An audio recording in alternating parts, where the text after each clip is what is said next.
for the wonderful update.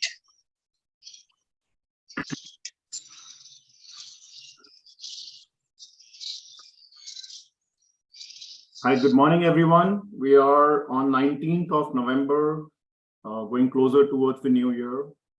So New Year will remind us that we are moving away from the pandemic also for a long time. Today we have among with us again a very well and a very favorite speaker. We are talking about diabetes remission and reversal. What's new? We have Dr. Shashank Joshi with us.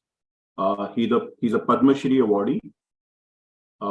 He was being awarded as the fourth highest award in 2014. He's a chair for IDF Southeast Asia and the president of Indian Academy of Diabetes. He's a well-known endocrinologist at Joshi Clinic and Lilavati and Bhatia Hospital. He has been awarded with more than 800 research publications and 100 books in his name. He is the past dean for Indian College of Physicians and chair of IDF Southeast Asia.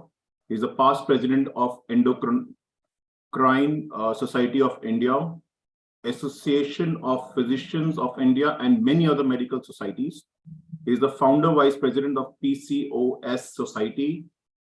He was the past president of RSSDI. He's a past president of AIAARO. And many other nominations in this name. Over to you, Dr. Shashank Joshi, for a wonderful topic. Thank you so much, Saurabh, and it's nice to see all of you all again. And for a change, it's nice to talk on a topic more pertaining to lifestyle, particularly in a week which is declared by the International Diabetes Federation as the World Diabetes Week. Even in the United States, this is the World Diabetes Month, the November month. And we all know that 14th of November is the Children's Day in India. But globally, it is celebrated through the International Diabetes Federation as the World Diabetes Day. And one of the distressing points about the current pandemic was that the mortality which was due to people living with diabetes, 4 million in 2019, went up to 6.8 million in 2021 and remains at 6.8 million per year in 2022. Approximately 500 million people on planet Earth are living with diabetes. And this year's theme, in fact, 2021, 2022, and 2023 is the theme for access to care for people with diabetes.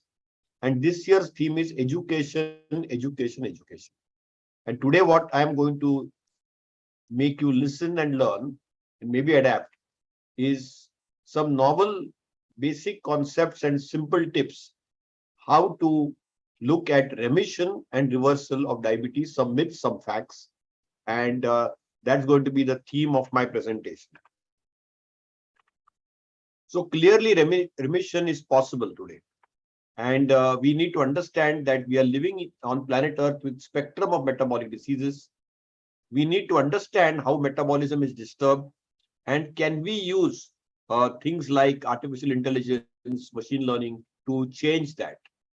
So we all know that we are today living in a spectrum of cardiometabolic diseases like prediabetes, diabetes, obesity, cardiovascular diseases, hypertension, dyslipidemia, fatty liver, kidney disease.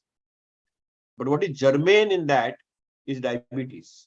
And what is predominantly the site where the malfunction occurs is mitochondria. Every cell of human body has mitochondria. And when we have dysfunctional mitochondria, you get the plethora. And we have 4 stages. People who are at risk, people who have pre-disease, people who have disease, and people who have complications. Unfortunately, in the developing world, we are often seeing people diagnosed with diabetes for the first time when they get complications like cardiometabolic complications, biomechanical complications, microvascular or macrovascular complications. We have 3 models today. One is adiposity-based chronic disease. The bad fat which is there or the glucose which goes up, which is dysglycemia-based chronic diseases, ultimately leads to cardiometabolic conundrum. So more than 3/4 of people living with diabetes do not get to their target of 7% of 3 months average sugar called glycosylated hemoglobin. And they are burdened with spectrum of chronic metabolic disorders and their disorder complications. And as I told you, the heart of the matter is the powerhouse and the energy house of our cell called mitochondria. And our mitochondria becomes inflexible. It is dysregulated energy substrate metabolism in the mitochondria. Normal healthy mitochondria in our body allows the fuel to switch between glucose substrates of pyruvate. Unfortunately, the switching ability, the fuel switching ability of substrates of glucose and pyruvates, alternating, is lost during chronic feeding, obesity, and type 2 diabetes. And this is the heart of matter, the metabolic inflexibility. So fundamentally, we need to recognize that adequate mitochondrial activity balances fuel intake, what we eat, normal insulin secreted by the beta cells, and the sensitivity, how the beta cells sense it. And therefore, the availability of the fuel and the net mitochondrial oxidative activity really decides how sufficiently to utilize the nutrient substrate which requires to balance between. So clearly, the mitochondria in the muscle has a very crucial role. Human beings either are fasting or they are in the fed state. And this balance leads to oxidation of fats or carbs. It is the inability of our human body to suppress lipid oxidation and switch to carbohydrate oxidation in response to meals or insulin stimulation, which is called as metabolic inflexibility.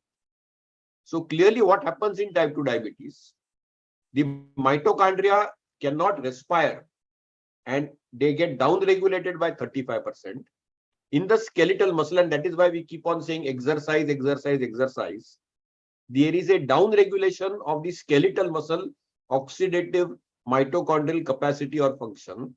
And the mitochondrial content in the muscle actually goes down dramatically. So fundamentally, in obese or type 2 diabetic people, the mitochondria switches towards fatty acids, beta oxidation, and fundamentally generation of acetyl-CoA. And that leads to something called as mitochondrial dysfunction and glucotoxicity and protein acylation. Clearly, what happens then is that when the mitochondrial pyruvate uptake and lipid oxidation will lead to less ATP to be generated for the substrate utilization. The phosphorylation is down-regulated for insulin-resistant substrate and nitric oxide. The glucose cannot enter the cells and there is endothelial dysfunction. And that leads to the macrovascular complications of hyperglycemia, dyslipidemia, and hypertension. So clearly, this is the hypothesis that mitochondrial dysfunction accounts for skeletal muscle insulin resistance and the beta cells become dysfunctional. And the long-term exposure of too much of food eating, too much of carbs, too much of free fatty acids suppress this adaptive threshold, ensuring that lipotoxicity and glucotoxicity causes cell apoptosis and down-regulation of ATP. So clearly, if you see whether it is the heart, where the ATP synthesis, mitochondrial density, electron chain transport expression is down-regulated. In the skeletal muscle also, you get down-regulation of non-energy, even in the pancreas, beta cells, as well as the fats. Across every metabolic organ of the human body, whether it is the heart, the muscle, the pancreas, the fat, you get down-regulation. And therefore, just controlling glucose is not sufficient to overcome mitochondrial dysfunction. We need the mitochondria to be healthy and their content needs to be modulated for better and good health. And we need to modulate that mitochondria, and therefore diet and exercise are germane. You may keep using best quality drugs today, despite of so many advances in diabetes medicines today, like SGLT2 inhibitors, GLP-1 receptor agents, still people are losing their lives because we need to correct the mitochondria at a cellular level through lifestyle corrections. So clearly, mitochondria needs cellular defect correction. And we need to ensure that we correct it and reduce the cardiometabolic risk. And that is why we need to understand what is disrupted metabolism. As I told you that inflammation, lifestyle, genetics, epigenetics, glucotoxicity, lipotoxicity disrupt our metabolism. And what is the effect of disrupted metabolism? Organ damage, like cardiovascular disease, endothelial damage, type 2 diabetes, insulin resistance. So disrupted metabolism occurs when external factors like sleep, nutrition, activity, stress, which was so pronounced during the COVID times, have vital life-sustaining chemical processes which get disrupted. And these down-regulation of negative effects ultimately lead to chronic metabolic disease and damage. So what is this so-called remission? Before I move to that, we need to understand that we talk of remission only in type 2 diabetes. Type 2 diabetes is different from type 1 diabetes. Type 2 diabetes is a lifestyle disease. Type 1 diabetes is an autoimmune disease. So remember, because diabetes is a progressive disease, and at diagnosis, more than 50% of beta cells are lost. Is it even possible to achieve remission? Well, we learned from 30 years of UK PDS, which was started in 1977 by general practitioners in UK, championed by the Oxford group, that at diagnosis, beta cell function is already compromised by 50%. And the beta cells will continue deteriorating following the years. But if you appropriate diet, physical activity, BMI management, you can actually look at modulating, halting, or even remitting or reversing some of these outcomes. So obviously, recent studies have now shown that it is possible to look at remission. So obviously, the definition of remission, because reversal gives you a hope that the disease has gone and then the people go back to square one. And therefore, all the global agencies now have recognized, particularly in 2022, that remission is the key word. Diabetes remission is redefined now, which means that you need to have normal glucose below the threshold for diagnosis of type 2 diabetes for at least 6 months after discontinuing all glucose lowering therapies. So currently, the type 2 diabetes remission had a lot of debate. It's a healthy clinical state where the A1C is below the target level like 6.5 for at least 6 months with lifestyle and or metformin, and not due to complications, comorbidity or therapy. Also remember, now the current definition includes that A1C below 6.5 more than 3 months without glucose lowering medication is good enough. And you don't need a glycosylated hemoglobin. You can even have a EA1C, which we use through the CGM mechanism. Now, the whole remission was based on the guru of remission, Professor Roy Taylor from United Kingdom. And this was the twin cycle hypothesis. He said we eat as human beings too much, positive caloric balance, and people with diabetes already have pre-existing insulin resistance. And you get fatty liver or liver fat, which starts the liver cycle, which it basically will modulate and blunt the basal insulin secretion and will increase the high glucose in the blood. Also, what happens when there is excessive liver fat, the VLDL and triglyceride will go into the islets of the pancreas and activate the pancreas cycle and blunt the acute insulin response to food. So you get fatty liver, fatty pancreas due to excessive food intake and insulin resistance. And this vicious cycle can be corrected by just eating less and by severe caloric restriction. This is the germane hypothesis for diabetes remission today as we talk. Now, every human being is different. For example, there is a personal fat threshold, breaking the myth of BMI. It is the fat composition which matters. We are people from Asian world, Indian particularly. We are thin fat Indians compared to the Caucasians, compared to the African Americans. We have much more body fat and much less body muscle. So you can see here on the left, somebody in the West may not look healthy but doesn't have diabetes. And somebody may be leaner, looking healthy but have diabetes. So it is the individual's personal fat threshold above which the diabetes will develop. The fat is always stored in the liver and the pancreas. And the beta cells are susceptible to fat-induced metabolic stress. You can see here that when there is type 2 diabetes, the liver fat is as high as 36%. And when you lose weight, it goes down to 2%, and diabetes reversal is possible and feasible. So in the physiology of remission, we need a healthy beta cell. And we are unfortunately always under metabolic stress by eating too much of fats, too much of calories, too much of excess calories.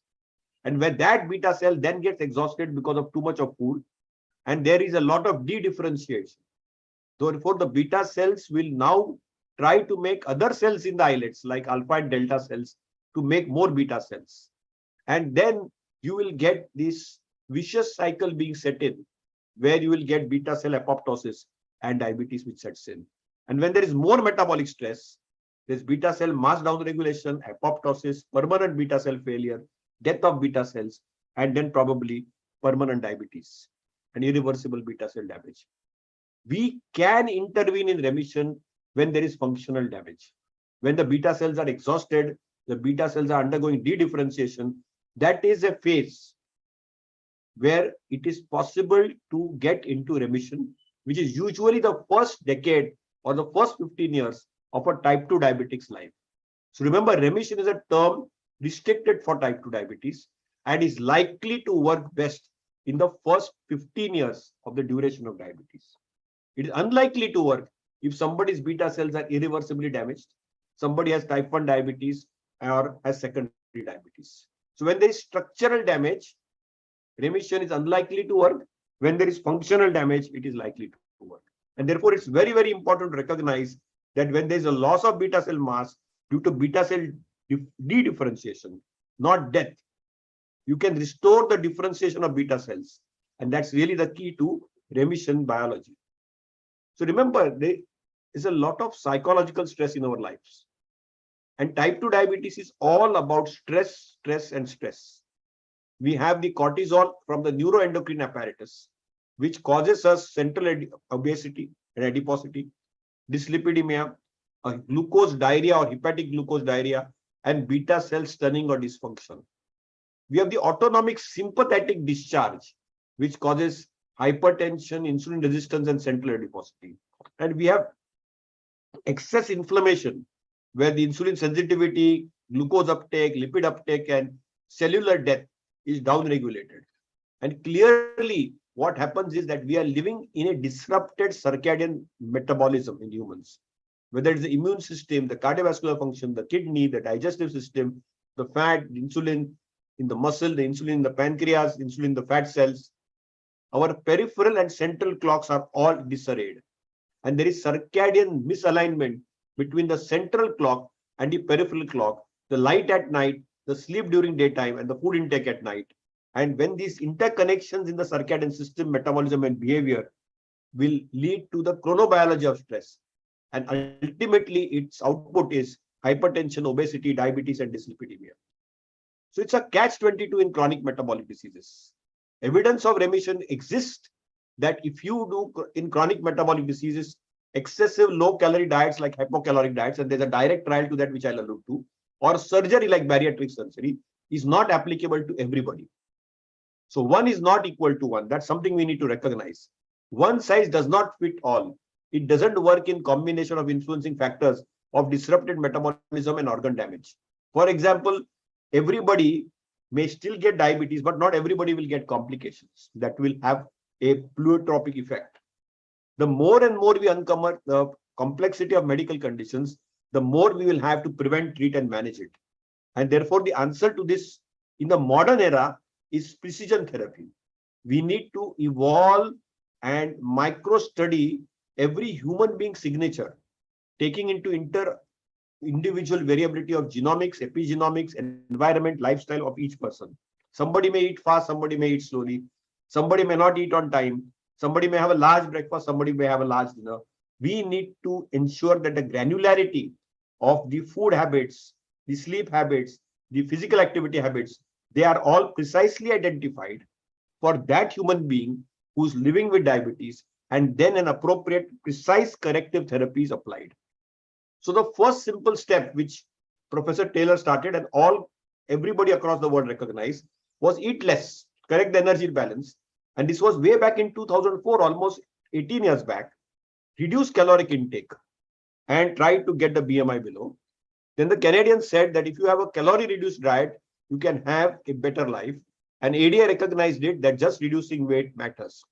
Of course, First remission data on planet Earth came 30 years back from Poris et al., who did biliary-pancreatic diversion. With bariatric surgery, when they did initially biliary-pancreatic diversion, then of course came the gastric bypass, then came the sleeve gastrectomy and many other procedures. They were able to get diabetes under control and they kept the diabetes in remission. So that was the early studies. But the modern group for reversal is Professor Roy Taylor. He showed that with severe caloric restriction, similar effect to bariatric surgery can be done, and you can actually restore the liver fat content, the insulin sensitivity, and blood sugar levels can return to normal within 8 weeks of restricted, caloric restricted 800 calorie diet, where the pancreatic content falls and there is a steady rate and the beta cells come back to normal. So he showed this beautifully, that by just having an 800 calorie diet, you can see that the first phase of insulin secretion, which was lost in the graphic, by 8 weeks, you can see the biphasic insulin response very seen. So all Professor Taylor's group did is just like bariatric surgery. They created a caloric deficit in diabetic people. They reduced weight, reduced glucose, and they restored the action on liver fat and insulin action on the liver. This was the data. They did a cluster randomized trial called a direct trial. It was an open label trial with general practitioners published in the Lancet in 2017, where they had a simple low calorie meal plan, where there were two groups, which were basically between 20 to 65, relatively large BMI of 27 to 45, diabetes duration not more than 6 years, not receiving insulin. And they had seen that weight loss was seen, quality of life was improved, and at least half the people after 1 year were able to achieve remission in type 2 diabetes. What was their philosophy? Replace meal with a low calorie diet, restore a negative calorie balance, deplete the liver and pancreatic fat, and reverse diabetes or remit diabetes, and restore all the glucobiology of incretin axis in the intestine. The GLP-1, the CCK, the GIP, the insulin, the gastric emptying will lower it. Who responded better? The people with shorter duration of diabetes and younger individuals responded better. So that was the best response which was seen. But it is very difficult to have a 800 calorie diet. And that is why we are attempting artificial intelligence to make a difference. Now we have a lot of information overload. We have Bluetooth, we have wireless, we have personal devices for glucose monitoring today. But we can process this data with web and computer applications, put it through a care system and a patient station, and then look at apps which can record the medication and insulin, export the data and communication, record detailed diet and weight management. Now, in the past, we only measured the glucose through a glucose meter. It was like a camera with a still shot. But today we have technology of CGMS, where we can do a video recording or look at the live recording of the human body of the glucose ups and downs. And that is very, very possible. So we can actually predict which horse can win the race or where the glucose will go. So obviously, most of the world will make decisions by guessing or using their gut, but they'll be either lucky or wrong. But today we have technology which we can do and look at Internet of Things. And that is why artificial intelligence is nothing but mimicking human cognitive functions, trying to get data from healthcare and analytical techniques and use it for detection, diagnosis, treatment, outcome prediction, and prognosis evaluation. And this is the AI era. So ultimately, the era was to create a digital twin.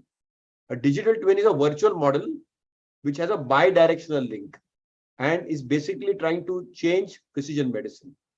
It is basically linking an app, a coach, which could either be a dietitian or a nurse, and a doctor, and look at personalized intervention for that human being with interventions.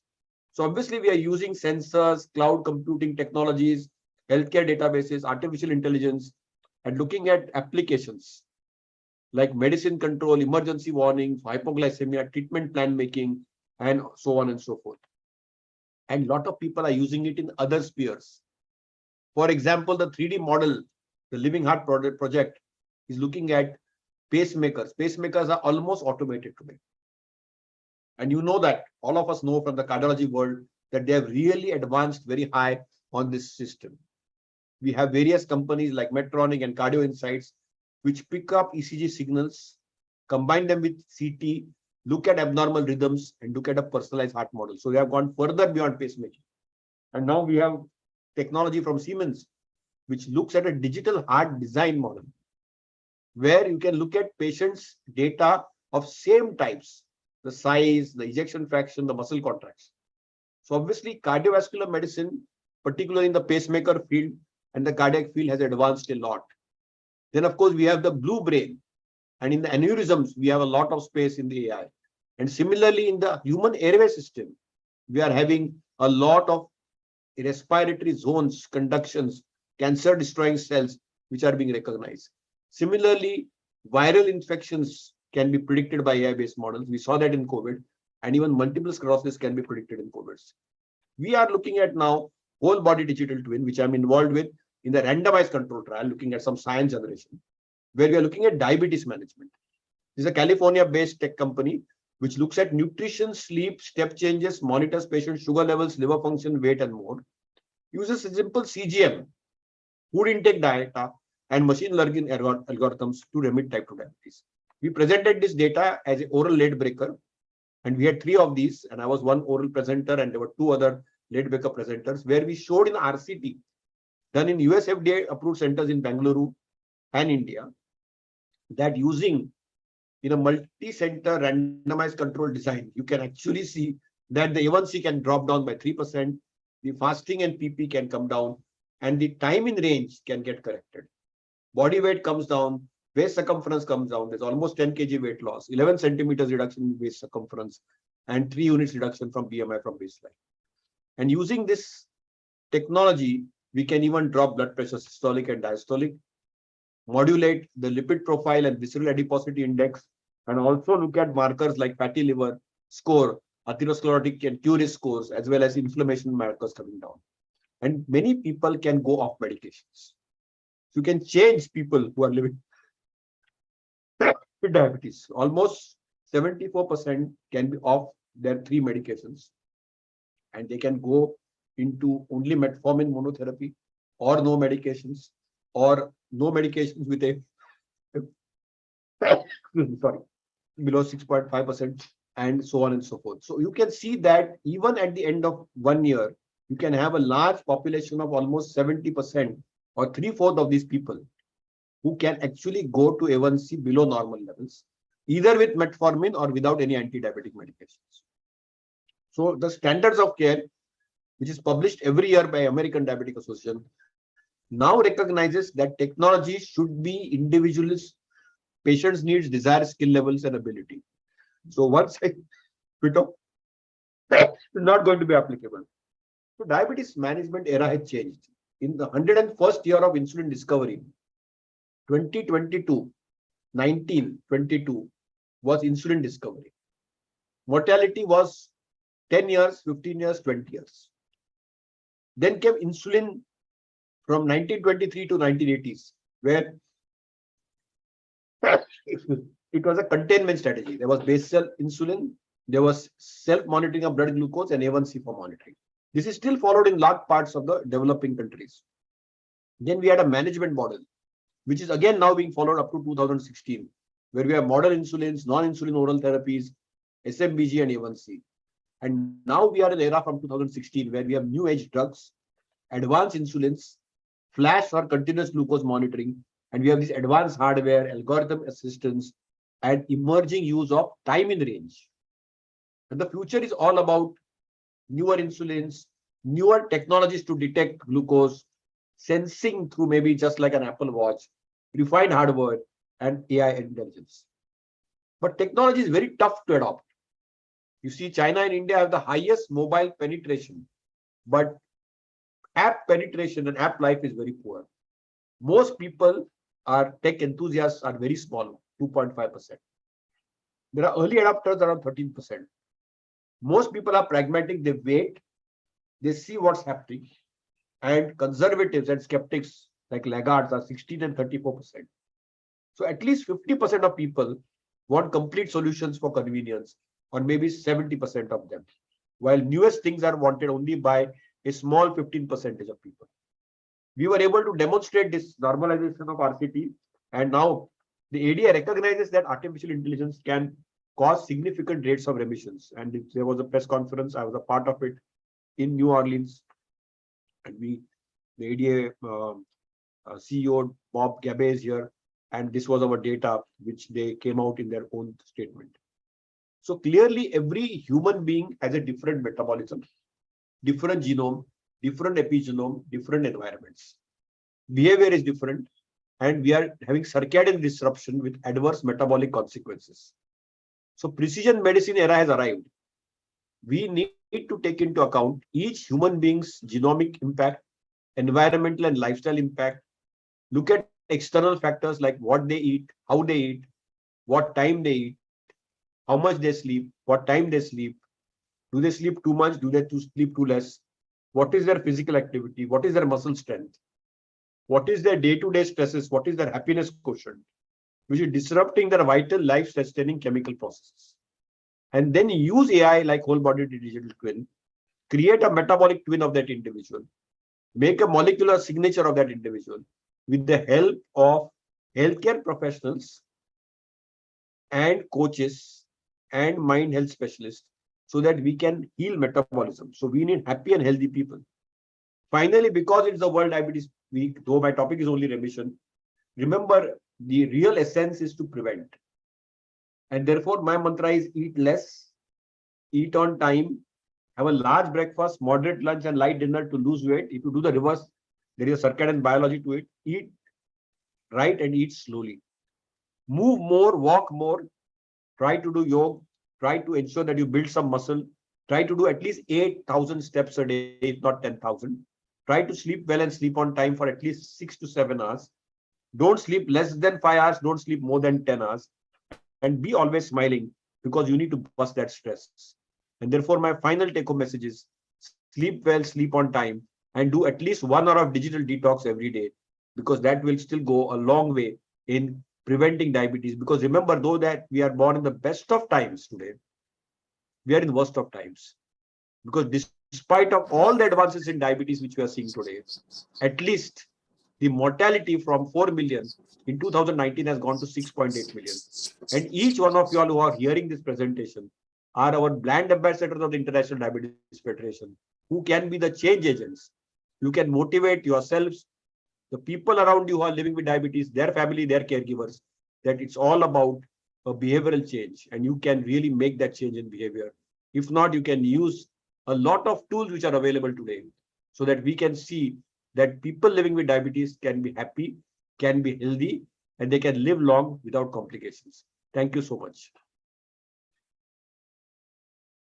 Thank you, Dr. Joshi. Very well said. Sleep on time, sleep well, eat on time, eat well. So with this note, I think we will open the hour for question answers. And over to you, Dr. Chong.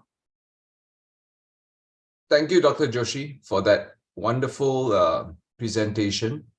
It's very interesting that there's a shift towards the use of technology and AI.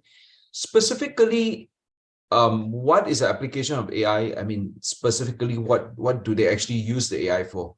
You know, can you enlighten us? Good question. See, what AI does, it identifies your habits. For example, it studies what you eat for breakfast, what time you eat in breakfast, how quickly you eat your breakfast. And then once it studies that in the first 35 days, it then gives a signal to the coach and the team to tell you that eat breakfast slowly, eat a little less at breakfast. You're skipping your meal too much. So it gives you small little changes to make a change or break a habit. So AI helps you to recognize the faults a human being has, so that they can manage their disease pattern better. So it basically studies for that human being what is the challenge which is happening in his day-to-day life. If he's taking insulin, if he's taking a tablet, what is causing the high sugar attack? What is causing the low sugar attack? Is it linked to his diet? Is it linked to his physical activity? Is it linked to his stress? And then give a suggestion. But AI alone is not sufficient, Dr. Chong. You need a coach who's understanding all this, and you need a supervision of a doctor. because just doing it in isolation won't work. Otherwise, when we are seeing that today, that AI has already got into our life because we have all these watches which are able to predict how much you sleep. It's able to predict how much physical activity you do. And then there are these alarms and reminders. But that for that final behavioral change, there is some subtle suggestions AI will keep giving you. But for the final suggestion or the final change, you still need a coach to handle. Particularly in disease, when the disease develops, you need somebody to handle. In normal health, probably AI can manage it. So it looks like the biggest driver of everything that you said is actually the food. I mean, literally, it's actually the driver. The 80-90% of it is actually the food itself. That may not be true. So when you actually study individuals, we always thought that it's only the food or the way we eat food or how we eat food that matters. But some people just don't sleep they sleep only 3-4 hours.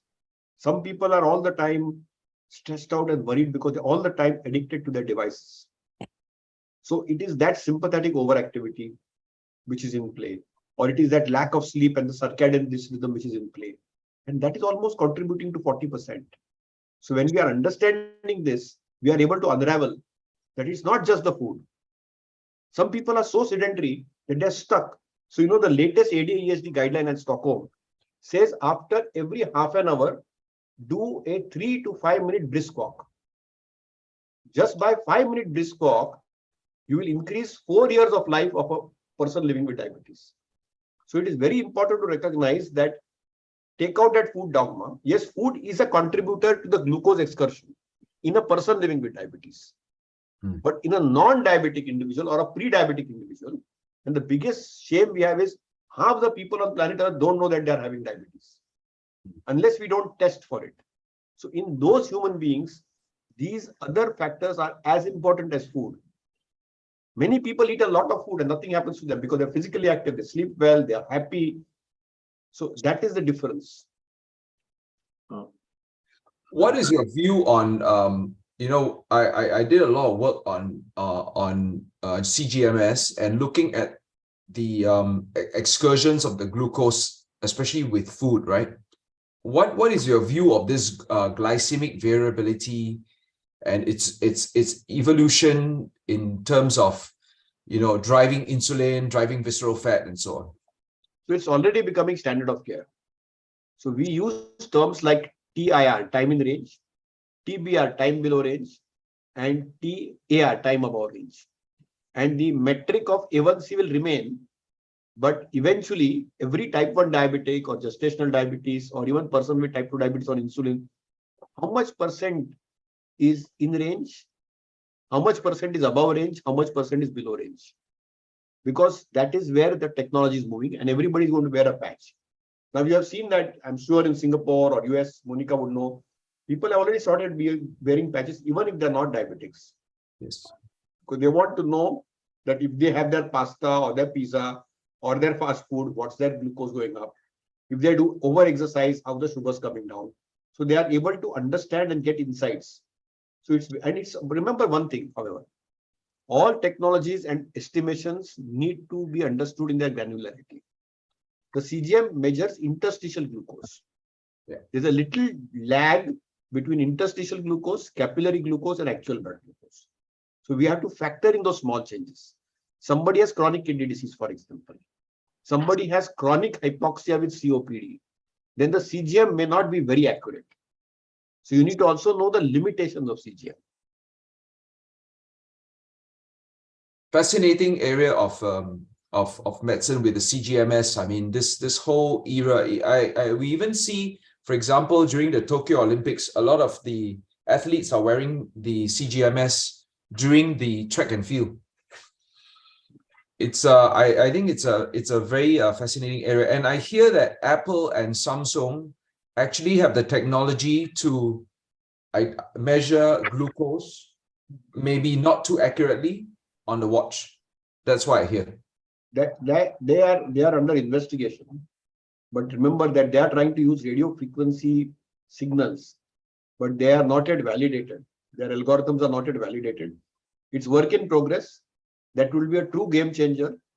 But I think the interstitial fluid estimation and the CGM is here to stay. It's validated by MDs. But eventually that will also come. Yeah. We hope one of these days the technology will be in the watch. And that will really, I think that's So it's already, so these all patches, they can come on your watch. All the data can come on your watch, yeah. or your phone. But they need an app to integrate it. So it's the app on the phone which gets you on the watch. Yeah. And the challenge actually is I find that the challenge is actually the pre-diabetic group of people. You know, I mean, addressing the pre-diabetes is probably more important than allowing the patient to actually end up in diabetes, right? I completely agree with you.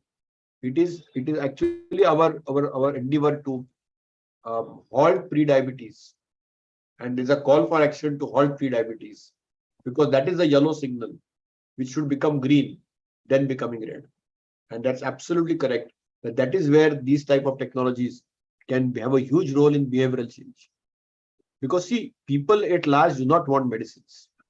Yeah. Lay people at large, when they're told that they have a disease and they have ability to remit it, at least for that little limited time, they are motivated to avoid a medication.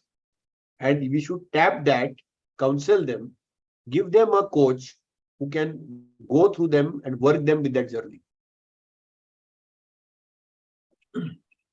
So Dr. Joshi, a couple of questions. Yeah. One, if somebody has a good habit of sleeping and eating, like, that is taken care of, how much is the risk of still a diabetes because of the family history? It will still be high. If your father, mother are both diabetic, your likelihood of getting type 2 diabetes is almost 90% if both parents are diabetic. But if you are keeping good lifestyle, you may delay and defer development of diabetes, or you may just stay healthy all throughout your life.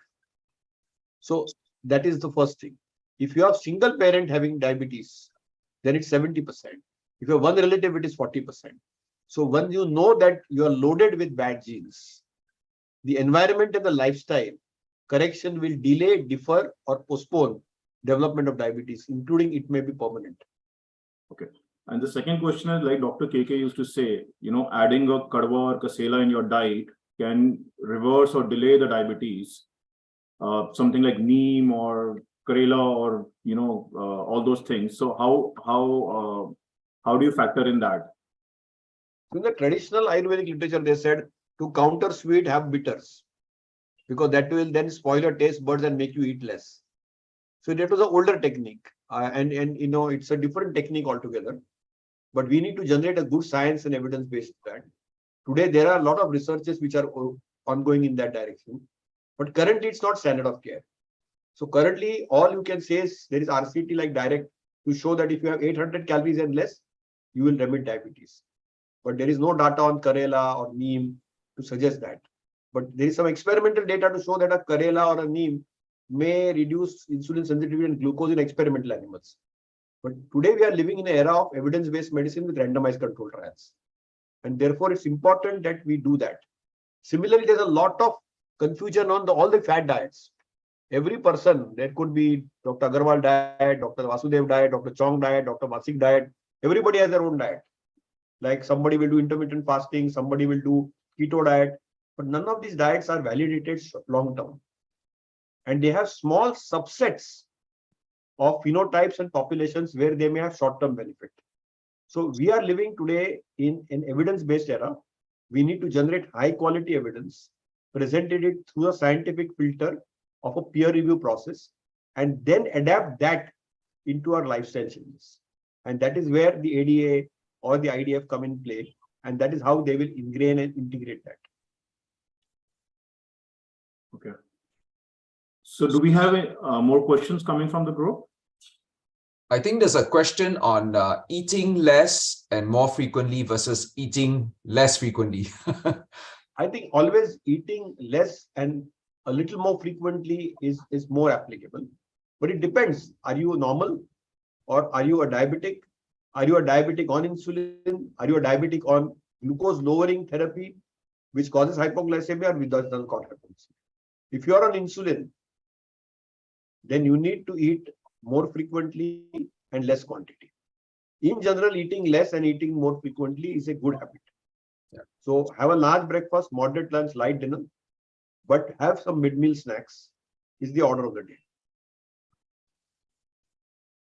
And what about eating an artificial sugar rather than a natural sugar? Does that increase the? I am not so sure the level of evidence base on sweeteners is the verdict is out. They may be safe. They are called as generally recognizable as safe.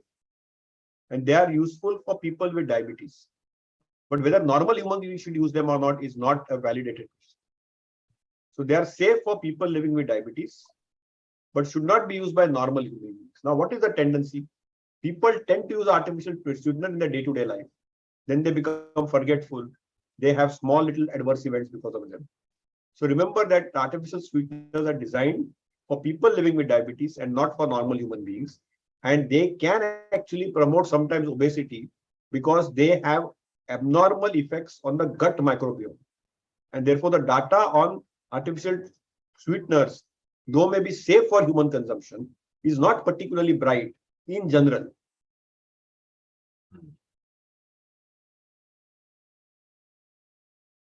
Dr. Monica, do you have any questions? I know you follow a very strong diet, and I think she does not eat anything in the breakfast and the lunch right now. So a very good conversation from your side would be there.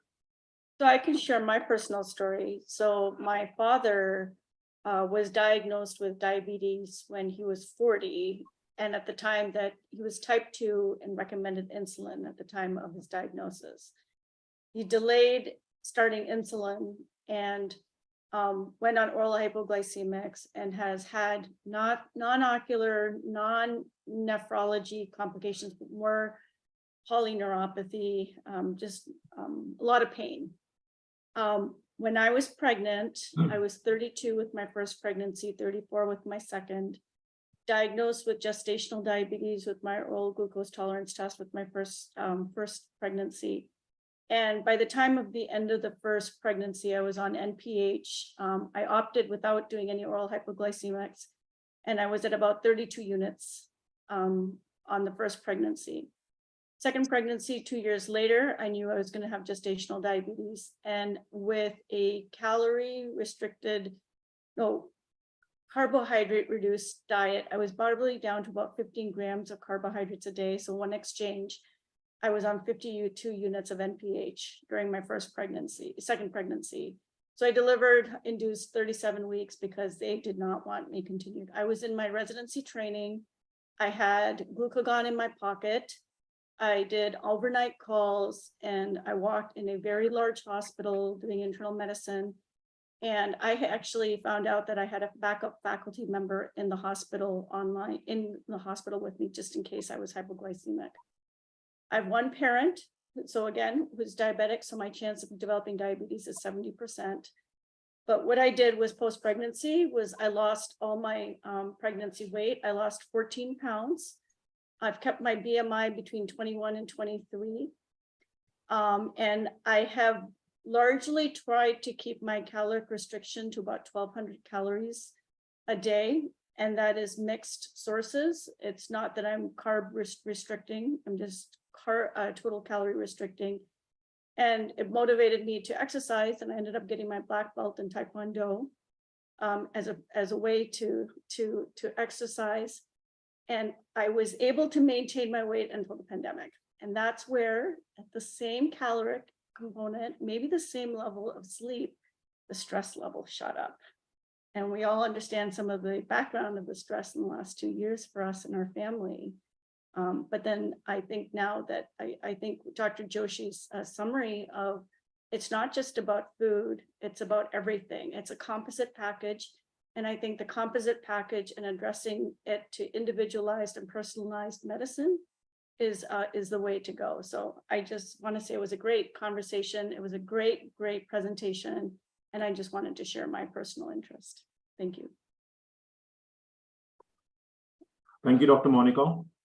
Do we have any more questions coming up? I think it was a very good topic, and I think in this era, we all know that at least one of the parents are for sure diabetes, have a diabetic, and what can we do to delay it is what this presentation was about. So we have a question, what about thin diabetes? So that's a very good question. Lean and thin diabetics are also common in our part of the geographies. And they also need meal replacement, but they need meal replacement as meal addition. And many of them need insulin sometimes. So if the BMI is less than 90, then we need to be more mindful in our part of the world that you need to give insulin providing therapy and modulate that. It's not just about reducing the caloric intake, but it may be adding some extra supplementation so that the optimal BMI is maintained. So we have all the full spectrum of diabetes which we see in our population, very lean to very obese. Most of us are thin fat, which means there is central adiposity. But the lean variant also deserves recognition. And in the lean variant, always do a C-peptide. If the C-peptide is low, then they often need insulin for life. Okay, Saurabh, Yes. can I? Thank you, Dr. Joshi. It was fantastic, wonderful presentation. And you have very rightly pointed out the importance of AI, and I think that is going to be the future in controlling diabetes as well. I have a question. I was listening to a cardiologist, and according to him, he says that walking, brisk walking, that is all fine, fantastic. But even standing could be regarded as exercise, and changing offices from, table chair type to standing and with platforms to work on would definitely be a better choice. What is your comment about even, standing and working instead of sitting, working on platforms with the standing position? Dr. Joshi. Yeah, Vasikji, this is a fantastic question. I'm very, very glad that you asked this question. The first thing is sitting is the next smoking. So more you sit and more sedentary you are. Number two is there is an entity called NEAT, non-exercise activity thermogenesis. That means be fidgety all the time, keep moving all the time. Because remember one thing, that exercise forms only 1/3 of the metabolic fuel we burn. 2/3 of it is burned when we are fidgety, when we are moving from one place to another, when we are standing. If you go to my friend Jim Levine at the Mayo Clinic, who I worked on NEAT, clearly you will have to stand with him on a treadmill. So he's on a treadmill, I am on a treadmill. So you are absolutely right, Vasik Bhai, that you need to keep standing, keep walking, keep doing those little brisk walks and be fidgety. And this whole entity is called NEAT, non-exercise activity thermogenesis. So be a little fidgety, don't be stationary and sitting, be standing and fidgety, keep moving, because and that is now recognized. In fact, they have recognized this in the new guidance. In fact, if I may be permitted, because you have got out this elegant topic, let me get out the latest ADA guidance and the ADA ESD guidance on this matter, because it's so pertinent and germane today that this is really the core of the physical activity. And because Vasik Bhai, you got this topic out, I am now using these slides, which are a part of the ADA guidance. Are the slides visible? Yes. Sitting, Yes. stepping, sweating, strengthening, and sleeping have been as a part of the 24-hour behavior. And I'm very glad that you asked this question. So limit sitting, breaking up prolonged sitting every 30 minutes with short regular bouts of slow walk or simple resistance can improve glucose metabolism. Sweat it out then. And the only place where you don't overdo this is if you are frail, if you have very less muscle mass, and you are physically restricted. Stepping, if you just increase 500 steps per day, there's a 2 to 9% decreased risk of cardiovascular morbidity and mortality. And a 5 to 6 minute brisk intensity walk per day is equal to 4 years of greater life expectancy. Strengthening, the more muscle you build, including activities like Tai Chi and yoga, you will get flexibility and balance. And sleep, too much of sleep, too little of sleep, negative impacts A1C. Quality of sleep is important, and the chronotype is important. A night owl, go to bed late, get up late is not good. The early, go bed early, get up early is better. So this chronotype is equally important. So I hope that your question is answered, but NEAT is what you talked about. Be fidgety, be active, and you should keep breaking your sitting posture, because sitting is the next smoking. Thank you, Thank you so Joshi. much. Thank you so much, Wasik Bhai, for pointing this out. Great. In fact, just to give you an example, I always used to fight with my sister that she always used to be slim and I used to gain weight. And we never realized whenever she used to talk on the phone, she used to walk. You know, she always have a habit. Whenever she has a phone call, she will never sit and she will keep walking around in a small place, and she will keep probably doing a lot of steps. And I think that's one of the very important answer which you've just given right now. So there's another question in the chat box which says, if somebody is having fasting blood sugar is always more than the post meal, what is the possibility? If fasting is high, PP is low, that means the person is eating too fast. Eat slowly. Oh, yeah. Very nice. So I would say 32 teats, chew 32 times. Saurabh, I think Monica has some presentation on the latest situation in the US. Okay, so Dr. Monica, would you like to take over a small presentation? And I would like to thank Dr. Shashank Joshi for a wonderful presentation and a very good topic. I would like to have him again on this follow-up topic. I think we had a very good audience over here today. More than 40 people joined. And there are more than many visitors who are watching him who are non-doctors. So Dr. Shashank Joshi, thank you so much for enlightening us with this wonderful topic. And over to you, Dr. Monica. Thank you so much. And Dr. Joshi, again, thank you for a phenomenal presentation, phenomenal discussion. And I think that what you have to speak not only speaks to all of us physicians because of the patients that we see with the comorbid conditions related to metabolic conditions, but I think it also affects all of us personally and within our families. Thank you again. I would like to share a presentation on just where we are in the pandemic. And of course, this is by no means meant to increase anybody's cortisol levels following today's conversation. Where we are today with respect to respiratory illnesses, and specifically starting with COVID, we're seeing that we now have a variant BQ 1.1 offshoots from, as you can see now, that the BA.5, which was the predominant strain in August all the way through October. In the last few weeks, we're now seeing an increase in the BQ 1.1. All of these strains have had immune surveillance escape. They're considered to be escaping the current current immunity, highlighting the need for booster doses. There's been recent data on the efficacy of the booster doses, especially with the bivalent Omicron, Moderna and Pfizer boosters. I'm not showing you that data, but what I'm showing you here is the BQ 1.1 as being the predominant strain in the United States. I had shown this slide earlier in earlier presentations, looking at the genetic distance of the SARS-CoV-2 variants. And here you have BA4 and 4.5, that's BA4 and BA5 that are far off on the right. And now a much more updated view of all the different variants and the mutations. And the BQ 1.1 is the variant that you can see in the bottom right-hand corner, which is now predominant. And look at all the mutations that have occurred to get us to that point.